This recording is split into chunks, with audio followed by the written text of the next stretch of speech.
Hey there, welcome back to the African Mavericks podcast. I'm your host, Ebuka Umwana. And over here, what we're trying to do is promote independent thinking and purposeful living amongst young Africans, with the ultimate goal of encouraging our listeners and the people we interact with to bet on themselves and bet on their truth. Now, if for whatever reason that resonates with you, please stick around. Because on today's episode, I had the privilege of chatting with Fawaz Abdul. Fawaz is the co-founder of Carbon Africa. It's a transformative automotive industry that you're going to hear more about in the episode. During that conversation, he shared how he's been able to leverage his early experiences and the mentorship he's received to scale his ventures to a point where he's now making significant impact in the African auto industry. Join me as I delve into the story of resilience, innovation, and a commitment to paving a new path for entrepreneurs in Africa. Also, you might want to stick around to the end because he shares a controversial perspective on a topic that you may find interesting. So without much further ado, let's dive right in. Let me just start by asking this question. Can you just start by sharing a bit of your background and what led you to where you are today? Okay, my name is Abdul Fawaz. I've been an entrepreneur as far back as I can remember. So my official entrepreneurial journey started back when I was in uni. So I went to the University of Lagos. So my first year in uni, I just had this idea of I need to have a business or do something I love. So I gathered some of my colleagues and we started out doing an investment, let's say an investment club where we gather funds and we look for entrepreneurs and actually invest in the idea and actually see how we can make money. I did it for quite some time. I learned, I made money. It was great. Then I scaled it up. I looked for an student entrepreneur's business in school that I was really interested in. And I actually I bought off his business, but I kept his brand name and brand identity. I ran it for some years. Won best student entrepreneur like twice on the low. So I also did a couple of in school I was quite popular, like Mr. Entrepreneur. So in my final year, I was like, I need something that will give me big money. I need to, I'm moving into the real world and I need to do something that will be scalable and would have impact and give me the company. So I decided that, okay, what would I do? So some of my friends, as an entrepreneur, you build a whole lot of network and other people that are doing interesting stuff. So they were already in the auto space. And I said, okay, from the space where I was to the auto space, it's all about selling, but at least they were making larger numbers, like the profit margin was substantial. I said, okay, you know what? Once I graduate, because I was like in my final year, I was in my project. I said, once I submit my project, I think this is what I'm going to face through. So all my student entrepreneurial journey, I just packed it up and I handed it to one of my friends. I said, just keep on running this stuff. I don't need it anymore. Let me focus on this. And then that's how I entered into the auto tech space. So in less than 3 months, I think I've sold about 20 cars. I was like, there's money here. That's how the journey officially started. So, I started selling cars, I started making money. I networked with some big guns in the industry and actually they put me right. So I had a lot of mentorship. That's why my pace was really fast. I like speaking to older people, so they put me in the right track. So I spoke to some of them and they mentored me. And in less than 1 year after I graduated, I've not even gone for in less than 1 year after I graduated, I already own my car lot. So that's for people who have been in this industry for 7-8 years. They can't boast of owning. I already had my car lot. In fact, from when I submitted my papers from when I submitted my project to when I went for NYSC, I think there will be like a 3 month gap. I think I already bought my first car. Yeah, it Wow. was. Yeah, I entered into NYSC. I didn't spend 1 week inside NYSC camp. I came out. I said, nah, this is not for me. Yeah, Going so back to the hustle. I went back to the house. I said, no, 4 weeks inside here, nah. I told them I can't do this. I went back to the hustle. So I've been grinding since, but I think the majority of my pace or my success would be because I stood on the shoulders of established and wise people in the industry. Mm, So paved the way for me. It was an easy path. So about 2022, I was now, I think I've grown. I was now like a household name. Do you get it? I had like serious influence, young boy, and I had a very confusing name. You would think I was old until you met me. But you think you were what? I was old until you met Okay, me. that So helps. yeah, that's part of it, branding. So I use the Mm, name Otumba Fawaz. So Otumba is mostly used for chiefs. You're in Nigeria, and you know, mhm. mostly used for chiefs. So the Yeah. illusion that when somebody's chatting with an Otumba, automatically he has this respect he gives to you. He has not met you before, but he's chatting with somebody that his name is Otumba Fawaz. So he thinks you are very wealthy. And then when he Yeah. comes, it's like, is it your daddy? I said, it's not my daddy, it's me. Wait, it's Otumba your name was like a nickname you gave It's a yourself, nickname bro. I got in school for doing Okay. business. You get the you're a chief, yeah. So I just incorporated that with my this and it became my brand. So people started hearing the name, and then started doing business. Now, so I was just basically doing the SME, small to medium scale business until 2022.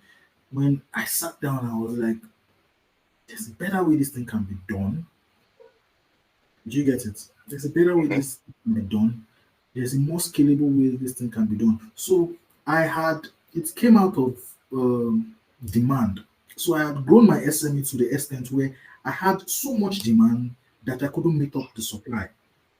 Okay. So I had the advertisement budget and I had the customer base requesting cars from me, but I couldn't fulfill them because I used my money. So it was a kind of dilemma that dealers face.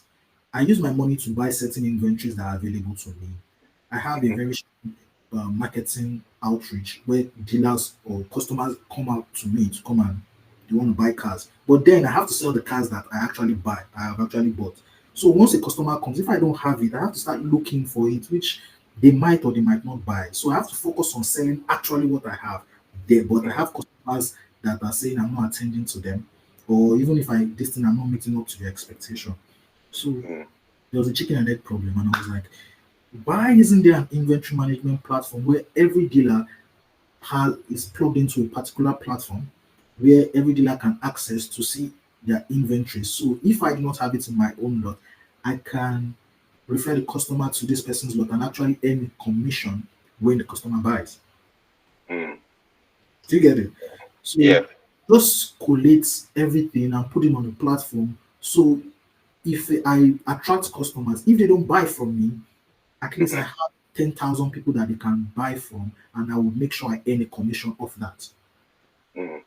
So I Hmm. know that I would have high conversion rates of my customers.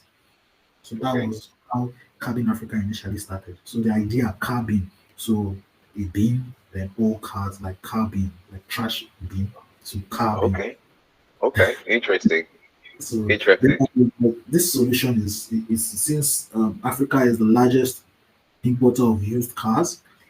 Hmm. Um, and Nigeria is one of the largest importers of used cars. And this, my solution, I think, is a continental problem. Do you get it? So 100%. that's yeah. So that's why the Africa is there. So I said, you know what, we'll start from Nigeria and scale it up. So that's the idea behind the whole tech. So after then, I spoke to some people. They were like, um, I don't think you can do it. You can't do it. Ah, is this? Ah, is that? So much negativity or doubt. But I'm young. I can take risk. They are old. They are. That's it, yeah. I have money to waste now. I didn't have. I didn't have dependents. I come from a relatively okay family. I didn't Mm. have any. I didn't have people that were depending on me for this thing. So I was like, yeah, let me take the risk. So I took the risk, and people were seeing me just taking the risk. People just like go and decide yourself, all this kind of stuff. I did it anyways, and they were seeing the massive push and how people were accepting it and using my platform, and how they were saying, "Oh my God, what you are doing is better than what we're like." I was like, "Yeah." So people decided that they want to come on board. Yeah, I was not like, okay, you know what do you have to offer? You get it? Not in terms of money, but in terms of value, in terms of knowledge. So Mm. we set up a team, my co-founder and I, Mhm.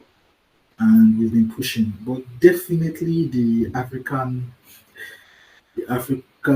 Factor. factor is always there. Mhm. But the beautiful thing is, I had an SME and I was generating money for my SME. And my product is, once you start it, I think you would start generating revenue. So automatically we started bootstrapping. Okay. And we've been bootstrapping for over a year now. And we've been speaking to some investors. We just closed one pre-seed round. Oh, And congratulations. yeah, thank you. So we just closed one pre-seed round. So many people have just been coming up on board because once you tell them the idea, they know your capacity, they know your pedigree in the industry as Mhm. someone that knows his onion. Because I'm not coming to solve fintech. I'm just saying this problem is one I've experienced firsthand, and nobody wants to do anything about it. And I think I'm the only young guy that is thinking in that line. Mm. So I packed a fellow of my young guys. I said, let's do something about this auto tech space. It's not a full blown niche in the tech space in Africa Mhm. or Nigeria. I think I can barely count at least three or four auto tech startups or companies in Nigeria, and none are doing what we're doing. They are really doing different things. Some are doing auto marketplace, some are doing auto financing, but we are doing a whole lot more, uh, and that's what makes us different. Very interesting story. Thank you for a detailed outline of the story. Some of the things I got out of it, one of them is the fact that you were doing VC private equity before the people were talking about private equity. To be to By be by honest, to be honest, is recently Yeah. I just realized that it was actually angel investing slash VC. Mm-hmm. But to me, I was just having fun. Mm. Okay, backstory to them. I come from a family of finance bros. Okay. I come from a strong family of bankers and finance people. Okay. So my dad had this library of his books, so many.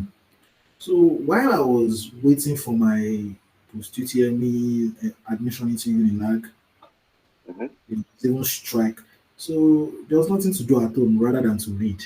So I Mm. ended up reading a lot of finance books, and I think formed the foundation of my finance knowledge. So Mm. when I went into the whole school, I just knew that there was employed, there was self-employed, there was business, and there was investor. And I just knew that if you want your money to work for you, those kind of little you read Richest Man in Babylon. Yeah. Rich You dad, poor dad. that for that, you know that okay, your money can work for you. And I said I was quite a little bit comfortable because Okay. my parents comfort. So my pocket money then, or the money I could actually gather when entering school, my parents just um, take this, enjoy yourself, have a smooth sailing in school, blah blah blah blah blah blah. I Mm. just gathered all this money. I went to some other people and I was like, let's do this. And I think my first year or my second first year going to second year, we organized the largest movie show in my set. Mm. I shut down like three theaters. I did it was lovely. But then I learned a valuable lesson then, do not because I didn't I wasn't receiving the money in terms of tickets. I gave it to some people that okay, you man this, and they didn't deliver. They took some of their, and there was no way for me to checkmate all those, Yeah. starting businesses and not putting. I just learned it, and I said, you know what, I've learned this lesson. Let's move on to the next one. And to be honest, I did the second one was actually very strange. So I was just strolling and I was just seeing this guy. He sells stationary equipment in school. I don't. He was a physics student, so his game was while he was plotting graph, the graph didn't have the fit line or something like that. I needed to plot. So and he checked all the graph; they were just elementary. So he decided to design his own graph and actually Mm. decided to start selling his own graph. So he sold it, but it started affecting his academics, and he was doing bad because he couldn't mix business and academics. And he was like, he just still wants his brand to be going because he's solving a real problem in like their department and all. But I said, you know what, I'll pay you off, I'll keep your name, I'll keep everything. So he was selling stuff. I expanded to drawing books, I expanded to papers, I expanded from Unilag, I was supplying a cool market. Oh, that's nice. Yeah, I was making at Wow. least 1,500 copies a week. I don't know, it just comes easy. So let me ask: Is you said your background has a lot of finance roots? Is are your parents or people in your the authority figures in your life, were they also entrepreneurs, or you just feel like the entrepreneurship thing was something that came natural to you? It was very, very. My mom is an entrepreneur, Okay. but my dad was the CEO of a bank. Oh, okay. So, Okay. Which one, if you don't mind me asking? eh? Which one? Which bank, if you don't mind me asking? He was the CEO of a mortgage bank, I think Okay. Brent Mortgage in Nigeria. Oh, He was the okay. CEO of a bank. And before then, he worked with various banks and various commercial banks then, Mm, before he became the CEO of a mortgage bank. And my mom has always been a serial entrepreneur.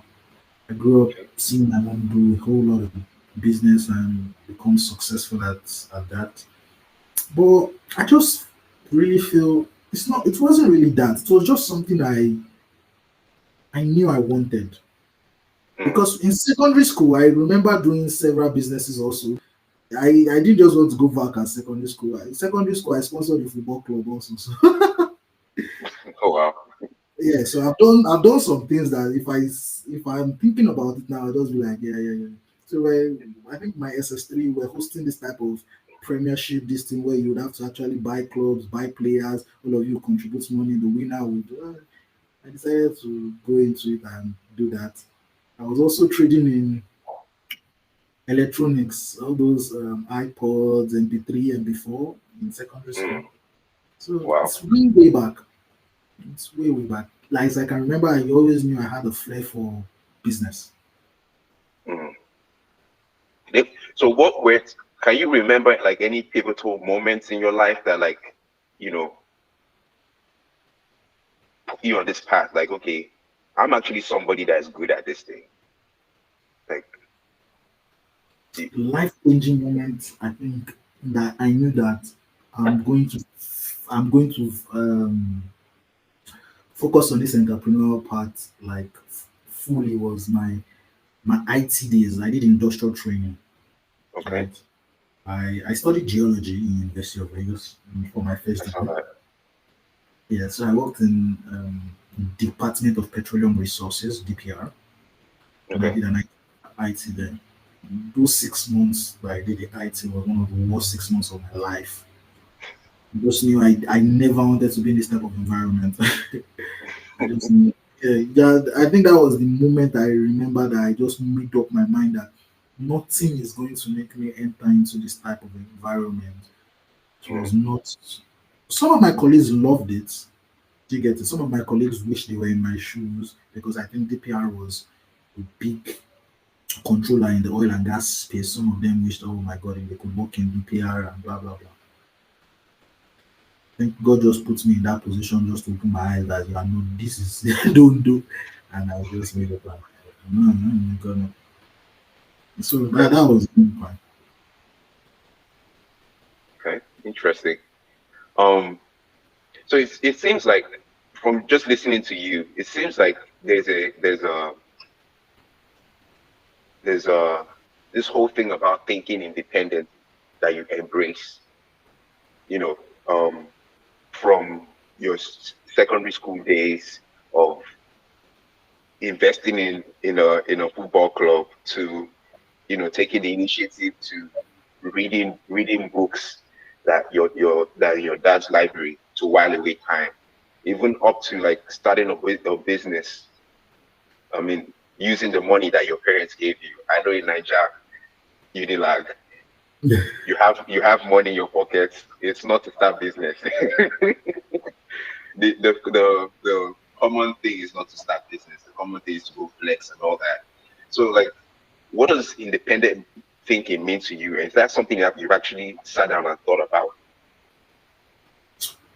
The independent thinking was actually instilled in me and my family by actually my mom.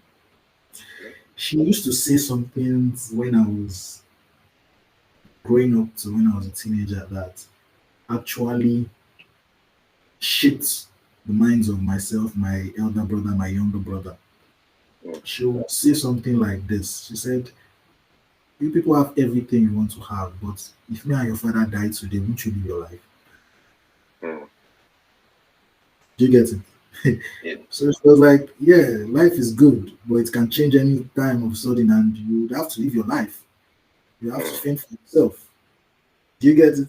You have to fend mm-hmm, for your young ones. You have to fend, and nobody cares about you. You are on the point of grace. Doesn't mean it's going to go well."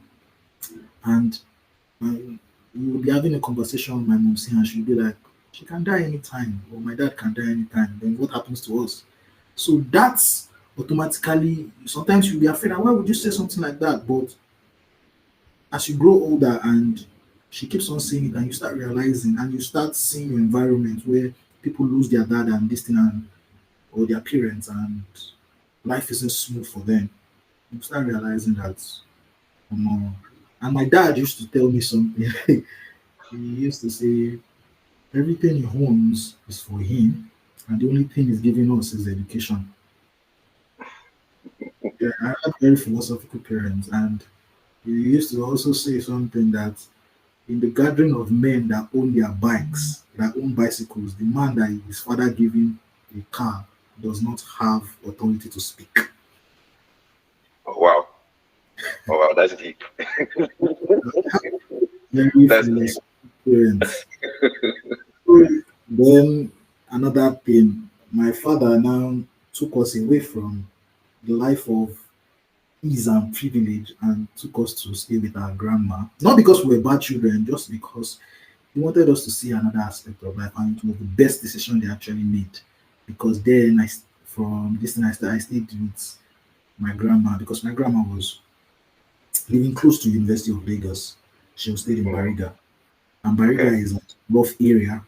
So saw we saw the other part of life firsthand, Mm. and we knew what we would do, what life looked like if you didn't hustle. Okay. So, and we had my so I think they were intentional about growing independent men, my parents. Mm, They, while secondary school, I stayed in boarding school all through. Also, okay. I stayed in boarding school all through. After I came out doing my this thing, I also stayed with my grandma and the likes. So that kind of you have to fight for yourself, or you have anything you want, you have to actually do. And when they even realized that, maybe I had too much to spend. Yeah, I'm serious. My mom actually found out we had too much to spend. My dad didn't know. Off yours also. Eh? Off No, no, people's also. no, not all for so. They didn't know I had an also. They didn't Okay. know. It just my dad didn't really know we Yeah. had a whole lot to spend, or I don't think he was in touch with the reality. He just knew us used to provide for his children, and it was actually a whole lot. So my mom that year, she now came to us. Mom said, "This one that your father is giving you money, I'm going to stop all this rubbish." Now, she said, "How much do NYSC people earn as salary monthly?" I said, 18,000. She said, "Great." She said, "That's people that have passed their school and they've achieved something at least. They have their degree and they've achieved something and they're earning 18,000. Now, because of that, you will start earning your way to earning 18,000 this Oh monthly." wow. Yeah, it was. I'm not joking. So I think my parents were really intentional. So they started from 10K monthly. Imagine someone that I had so much money to invest in people's business for Mm. my father now sending 10K monthly. Then if I enter year two, you make it 11K or 12K. Enter year three, you make it 13K. I graduated with Oh 15K wow. monthly. Oh Yeah, wow. but Reality check, eh? yeah, I said yeah, reality check. they did a whole lot of reality check. So sometimes I'll see people that I'll see people that were not in terms of this thing up to not let me not say class, but their parents are easily giving them 35, 40 monthly as pocket money. And here I am. And funniest thing is I'll still borrow them out of my money. Oh. So I think when you have intentional parents, then we're looking like, why are they doing this? Why are they just suffering us? But Mm. right now, I can manage any money I have and nobody would know, no matter how Very little. Do you get it? mm. Yeah, I yeah. The reason I was able to grow fast was it built a relationship with me and my dad. I could easily invest every naira profit back into my business. Mm. Do you get it? Because I've Hmm. survived, I will continue surviving. So the Mm. idea of delayed gratification had already been instilled. The idea that you have to grow by yourself and you have to achieve something by yourself was already instilled. Then you have Mm. people that have challenges. They would ask you, show your workings. Okay, how did you get to here? Great. Okay, you've reached this point. Okay, you're stuck. Okay, now, okay, I think we can help you. You've learned your lesson. It happens in the come. Then you will feel like, yeah. So that's it. So I learned from this thing. Even my grandma, because my grandma was also a very entrepreneurial person. You get in her days before she passed, she was the very entrepreneurial person. When I have business ideas or stuff like that, I will go rub minds with my grandma and she'll tell me, okay, do this, do this, do this, do this. But for some modern twist, ask your father or ask your Mm. mother.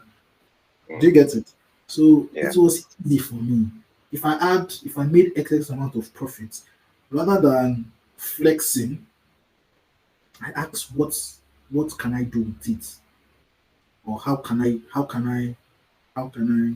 move to the next level in my head? And Mm. definitely they would show a child that is willing to learn. So that is the whole this thing behind me. Hmm. It's just the independence was people being intentional about raising their children to be independent with a supportive environment and all. So it's not something. Okay. Um, it seems like just listening to you, I can now understand why or how you were able to come up with a um a different angle with Africa. You know, you didn't just follow the trend of just building a regular market space for selling cars. You're taking a different angle to it. So it makes sense like how just tracing it back to your your would I say influences and the advice you got from the people that matter to you. I can see how you came to that solution. Now the question I want to ask is, I also see here that you are investing a lot in people, right? Besides investing money, is the ability think independently or live independently? Is that something that you actually pass on to the people that you invest in, or do you just are you just you throw money at them and see what they do? That's a very nice question. I have an above average people skill. Okay. I can easily. I grew up in a secondary school. Anybody that went to boarding school in Nigeria, I'm not talking about private boarding school, I'm talking about public boarding schools, would actually would actually to a certain extent know how to read people's behavior. I think it's one of the 100%. skills in boarding school. I knew what I was looking for in a person or in a young person. Number one, you are in school. The first thing you look out for would actually be in hunger. Mm. Something is your peer. Are you easily influenced or you influence people? I have always naturally, it's part of my upbringing, being an influential person, right? Mhm. I went to, I've been an influential person and I am not moved by peer pressure. So I also look at that and that person that are you the person that follows the crowd or easily malleable or you make your own decisions by yourself and you stick with them? If those two characteristics I see in the person are this thing will work, then later is when you will now start looking at their characteristics based on honesty and straightforwardness. You can't really tell from the beginning, apart True. from those ones. So you now, how are they corny? Are they straight with money? Are they straightforward people? Is their yes, their yes? Before you now know that, okay, I can't go beyond this certain level with these people. Because Yorubas will say, "Omo buruku lojo retie." It means even the bad person or the bad people have their usefulness some days. Mm. So while I was in school, I was also in student politics. I did a whole lot of student politics. Okay. You get it? So I Yeah. was in some leadership roles and everything.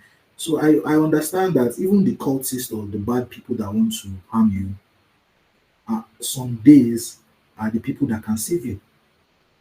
100%. Yes. So you just know, okay, this is what I can use this person for. This is how I can use this person.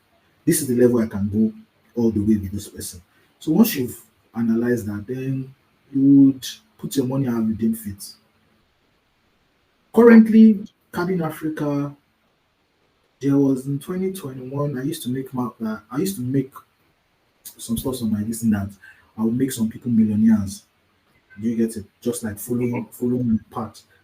And so many people came to me and said, Fawaz. I just picked out the ones that are diligent and follow instructions. Like they were really diligent. And today, they own at least to their names like 4 5 cars. They are Mm. comfortable, they are sustainable. I don't speak to like I don't call them, I don't mentor them, they are not working for me. I don't earn 1 naira from them, never have. I just show them this is how I Mm. make money. There's no secret. This is how I make money, this is how I do. Yeah, I'm that open.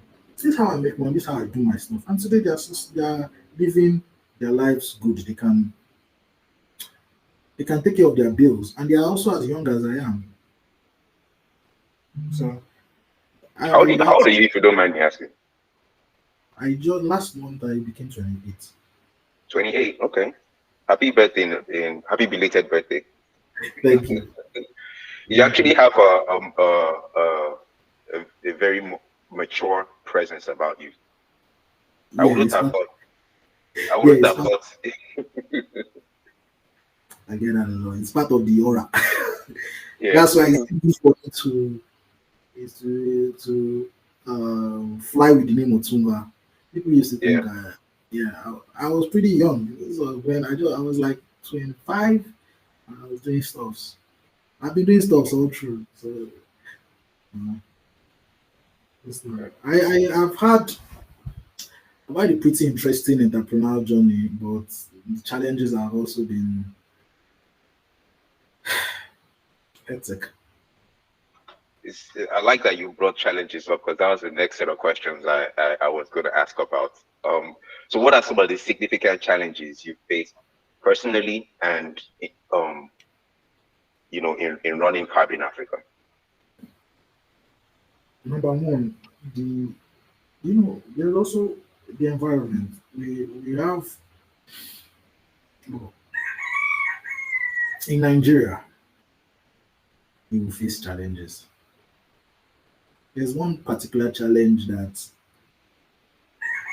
I faced with police. They extorted me over like twice, Mm. millions of naira twice for something I didn't even know about or wasn't even involved with. And if you press charges, also the lawyer was ready to take your money and sit down on the case for 4 years and be taking money every 2 months, telling you let's file. So those are the stuff. There's no institution that enables growth of entrepreneurs. They are just they are just potholes that, or like my dad would say, speed breakers that would make Mm. you stop. Do you get it? Yeah. So if you know that there are speed breakers on the road that might halt you, some might even make you incapacitated, you will realize that the game is not actually for the swift. Mm. Mhm. It's Mm. not actually for the swift because the journey of life, the journey of life,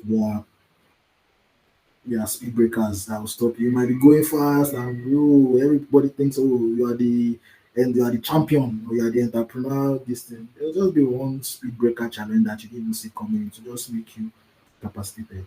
So what I learned is sustainability over speed. I started fast, right? But in running Cabin Africa, I realized that if I want to build a company that is sustainable, I shouldn't think like the average tech entrepreneur. I should think about sustainability first. I want this to be a company that will still be around in the next 10, 15 years. I can't run to 10, 15 years. I have to be cautious about the moves I make. Yeah, where there are speed breakers, you slowly climb it and move on. Mm. Do you get it? Mm. Like Yeah. this currently, I might even be facing one bank challenge now. Yeah, yes, man, holding my money. I'm facing challenges day and night. Operational Mm. challenges, operational challenges, financial challenges. Sometimes the governmental challenges. There are just so much in the African, and it's not only unique to Nigeria. And it's unique to majority of the African ecosystem. Do you get it? The whole Yeah. environment is not, apart from you now reach a certain level that you are now wealthier than some challenges. Because truth be told, once you pass a particular financial threshold, there are some challenges Mm. that you are not going to face. Like police cannot stop a billionaire or halt a billionaire's business. It's the Mm. truth. True. Yeah, you are True. above that. But before you have to get there, you will face just like imagine Dangote is the richest black man in Africa. Right now, they don't stop Dangote's trucks by his logistics when he wants to deliver. But imagine Dangote that just started and he has maybe like 30 trucks. They will be stopping his truck every other market day to collect money. Facts. But right now he's the Facts. biggest this thing. He wouldn't face those challenges. But somebody that is upcoming would be comparing himself with Dangote and he will not realize that Dangote also faced this challenge, but he can't continue facing challenge. He has outgrown it. So Mm. I have to realize that some challenges I would face, I just have to face it because it's my turn. I will outgrow it. Okay. Okay. My next question was going to be, how do you handle setbacks or failures? But just listening to you, it seems like one of the ways you do it is to put things in perspective, and that helps you address it. But if I'm wrong, please correct me. How do you handle setbacks and failures? Oh, I run to people that are older than me to help me navigate it. Yes, I'm too young to face some certain things. To be honest, if I have challenges, people that are older than me must have seen those challenges before, more than once. So will tell me this is the best path to overcome this challenge, and I'll stick with them. Mm. Challenges are new to me, but aren't new to my elders or my mentors or my advisors. So one of the major, even more, these perspectives was given to me by their knowledge. I'm too young to have such perspective. Yeah. So I just borrow from their wisdom and I say, fine. If they are saying they've seen it multiple times, they've seen businesses come and go, they've seen multinationals come and go. Mm. Do you get it? Yeah. They say, don't worry, it happens. To the best of us, just stay on course. Mm. Okay. So sometimes we see businesses that go too fast and get their hands burnt. Yeah, it happens. Okay. Um. So I think that leads into this next set of questions I want to ask about purpose and motivation. But before I do that, let me just give a little context. So the African Maverick platform, I did share this with you. Well, it's basically the idea behind it is to promote purposeful living and independent thinking amongst Africans. I know that doesn't it's not a sexy thing to be talking about with the African youth, but I honestly, from my personal experience, I feel that is a conversation that more of us need to have. Because that said, how do you define purposeful living? And would you say you're living a life of purpose? That question is actually very tricky. I'm glad it is. Because no one can put a yardstick on what purpose is. Mm. In my own view, if I've listened to the books or to the words of elders, and I've also read from the words of elders, it says everybody in this world is unique and they have different purposes. Mhm. So if everybody has unique reasons for living or are unique and have different purposes, can there be an SI unit for purposeful living? Yeah, my definition of success would definitely be different from the definition of success. Let's put someone that is into animals, he loves taking care of dogs, cats, is a vet. His idea of success might seem idiotic to me. The idea of success to a vegan is different from the idea of success to a non-vegan. Do you Mm. get it? Mhm. So I don't know how to now come in and say this is what somebody must be doing to live a successful or a purposeful life. I just feel if you are doing something and in your innest of mind feel comfortable doing it and you feel that you are doing it and it's right for you, Mhm. it was made for you. I might be wrong, but it's a really deep question. So in this case, I'm able to decipher it. I might be Yeah. wrong, but that's the way I've been able to decipher it. Okay. Because I fully, appreciate the honesty, and I actually think you are spot on. If I was to grade, I love the fact that you said there is no SI unit for purpose. I love that. That is a quotable right there. That's a quotable right there. But I think you're spot on in the fact that you say um one, everyone is unique. That means everybody's path is different. And you now go a step further by saying in going your path, as if in your innest mind that path you're going on is right with you, then what you're doing is meant for you. I think if you ask me, that was a spot on perfect answer. For my limited understanding. Um, well, that now leads to a question I would want to ask. Do you think this in your innest mind? Do you think the path you're on right now is a path that is set meant for you, and are you comfortable with it? yeah, like I said, I would rather not do any other thing. Mm.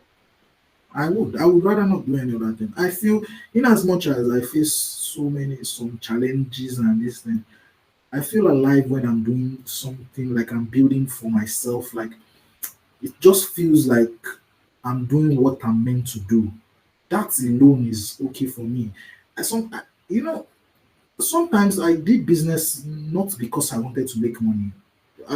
Since I've been mentioning this thing, I didn't really say I did business. I just did business because I wanted to do business. Secondary school, I said my first business, I lost money. I've done Yeah, businesses and I've lost money, but the experience, nobody can take it away. The joy of saying I created something, nobody can take it away from me. yeah. Yeah. It's just that as I advanced, I started doing business. Like when I I started doing business that was profitable and all. Sometimes I just did it for the experience. So that already is a validation for myself that I love doing what I'm doing. Mm. For my business, Cabin Africa, how many CEOs will say, for this thing, I didn't take any salary from my own business. I was reinvesting everything, bootstrapping Wow. for honesty. Yeah, just to show that I love doing what I'm doing. Mm. Okay. I love that. For what it's worth, I love that. Are there any daily habits or practices that you do that helps you, that prepares you for the journey, the daily grind? No, I'm motivated by the tax. No, personally, I'm a very reserved person. I don't do any. Personally, you can call me almost lazy. I don't do anything that doesn't bring purpose. Mm. Anything, yeah, anything that doesn't like bring me purpose or satisfaction, I'll source it. Like cleaning or stuff like that. Okay. Practically, yeah, I don't do all those stuff.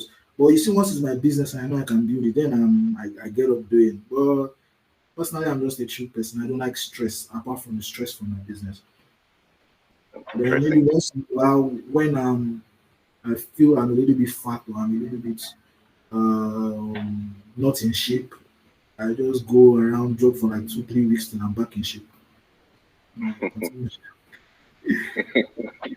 I, I like that. You don't like to stress yourself. The stress you get from running the business is enough for you. Not for me. Okay. Um, Let me ask you some questions about lessons you've learned. Even though you've shared, over the conversation, you've shared them, but let me ask pointed questions now. Um, what would you say has been the most valuable lesson you've learned on your journey so far?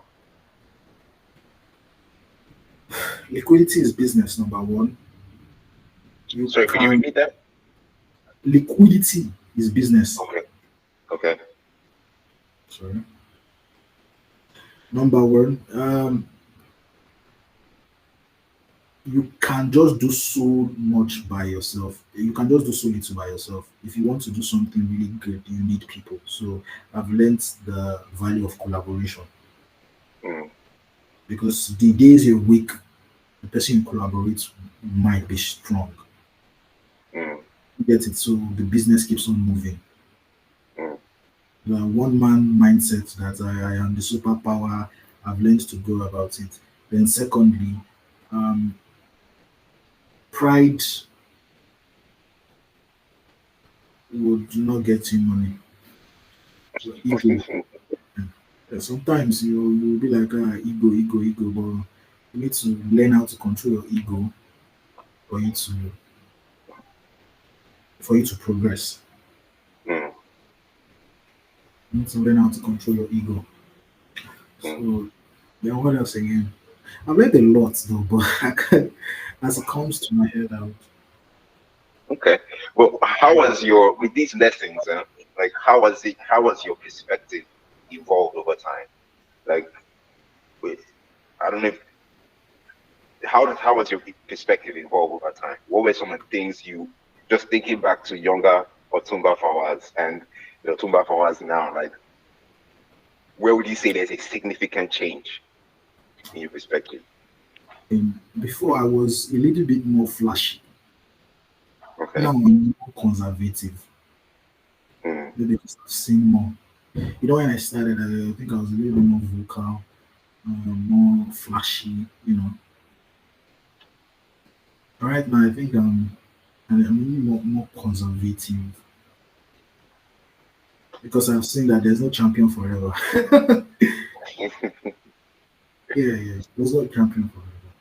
I've learned a whole lot of lessons that you can't maintain the spotlight forever. So just try as much as possible not to be as flashy as this thing. Just be consistent. mm, Trying to live off the success attracts. And the more you show you're successful in what you're doing, the more business and the more people will be attracted to do business with you. mm. But it's not a sustainable way to market. It's not a Do you, sustainable way to market. to Is that what market? you, okay. To, do you get it? Yeah. But Because you don't can have you, to, Yeah, I was because going you to say always, big six anymore. want to keep up with the Joneses, even when times are not really great. Mm, Good, you mm, would always want to keep on showing, oh, I'm successful, and life doesn't really work that way. Doesn't mm, mean you are broke or this thing, but marketing doesn't go well with reality. You have to give people what they want, and people are already living their lives. They want something more. They want to see something. They want to see something they want to believe is true or is your life. mm, Do you get it? mhm, And when you understand that people want to buy because it's you, not because of your products, and you now tie that to people are also attracted to success. So you start marketing yourself as very successful, and all this. So you start keep you just it's very exhausting. To be honest, it is. So So, just that, yeah. It's a very nice way to start, but it's not a sustainable way. yeah, Do you get it? So, yeah. like my elder brother would say, he said, he said, the rich are loud, the wealthy are not. Yeah, when you just first making money, you just everybody must know you have money. But people that have generational wealth, they don't. It's there. It's their identity. They don't see a reason to tell you they have money because it's like they are breathing. It's with them. Very true. Very true. Yes. I think the more people just go, the more the will become reserved. So from when I started to now, I've transitioned from being um, outspoken, out there, this thing to becoming way more reserved and doing bigger things.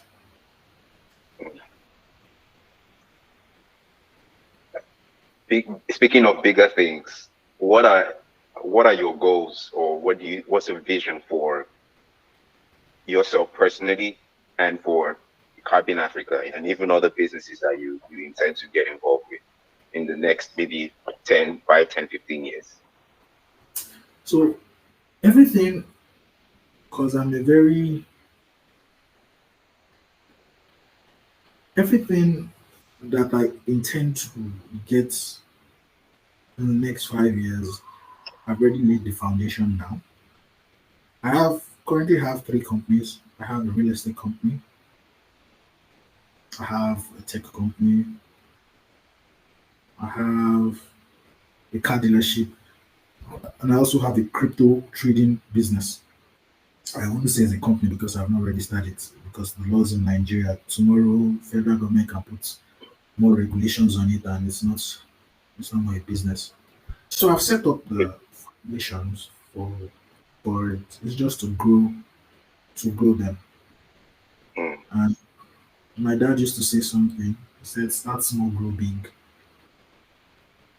So once I've set up the foundation, I just be intentional about growing them slowly, slowly, slowly.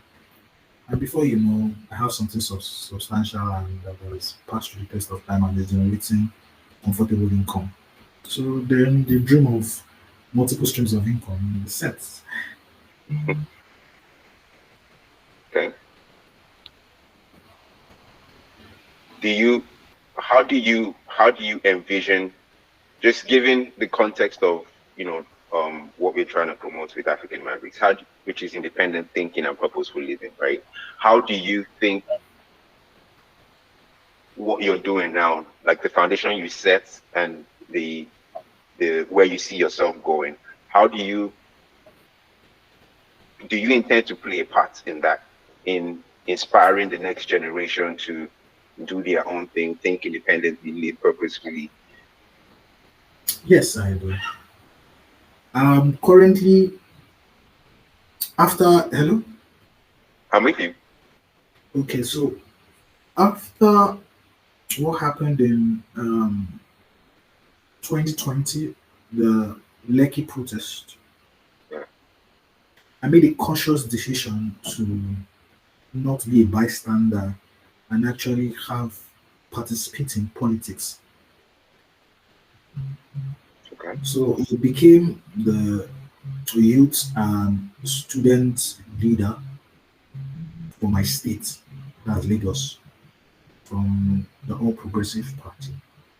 And The reason I became that is so I can use the influence I have to better shape the thinking of youths to play active roles in governance by learning from these people how they run the country and thinking of better ways which we can run it. We can't sit down on the sideline and criticize. Mm. We know they are not doing well. Okay, let's go there and learn the fundamentals of governance, then see how we can do it better. I, for one, have said I'm not going to sit down on the sidelines anymore. I want to play an active role in politics so that coming generations would not face bad leaderships or be subject to decisions of bad people. So currently during my reign, I've organized several workshops for youths. I've gone through outreach programs and I've spoken on various platforms on how I see things and how things should be done. I have a large followership and we're trying to create something nice. So I'm just going to ask for the next, like if you say 5 minutes before we close out, I'm just going to ask like unconventional, fun questions. Let's put it that way. um, so let's say if you could describe your life journey so far in 3 songs, what would they be and why? I can't think of any right now. Huh? I can't think of any song right now that would describe my journey because my journey is still going. Okay. I'm pretty young, though. I'm pretty young. So Okay, let's put it this way. What are 3 songs that you'll go to? Let's say you want when you want to get motivated for the day or something. Like what are 3 songs that usually come you play? she vibes. Shay vibes. God Yeah, sent? yeah, Is it God God said sent or okay? I PD, love that one. Huh? PD, PD by She Vibes. She Vibes and Ricardo Banks. No, I've not heard of I'll look up that one, but I've not heard of it. Ashake, Okay. Ashake. Any Mm, particular one or just as okay, any song of his? any Ashake song gets me going. Okay. Then it's Noliski. Okay. Mm. Those are my And is artists. it She is Ashake and Zeno.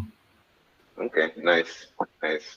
Those are I like um extraordinary by Vinoliski. I love that song a lot. I'm a, So okay. What do you say? I said I'm a Zeno fanboy. I like his songs a Okay, lot. nice, nice. Um, Imagine if your life was a book, right? What would you call this chapter of your life? Patience. Hmm, interesting, interesting. Okay, if you could send a message back in time to your younger self in just 3 words, what would those be? Keep it up. Okay. Uh, but what myth about success have you found to be completely untrue in your experience? Hard work begets success. Do you want to expatiate on that? It's not really about the hard work. The truth I've learned is if you are not on the table, you are the menu. For you to be successful, you have to be invited to be successful. You have to be referred to be successful. You can't Hmm, just become successful. That's the truth. I first thought it was a myth. So my friend will say, if you are not on the table, you are the menu. So somebody that is successful has to reach out to you and point you and say, come and eat with us. okay. So three more questions. How would you describe the color of your journey to someone that cannot see? Ha! You're very, I'm trying to get you to think here.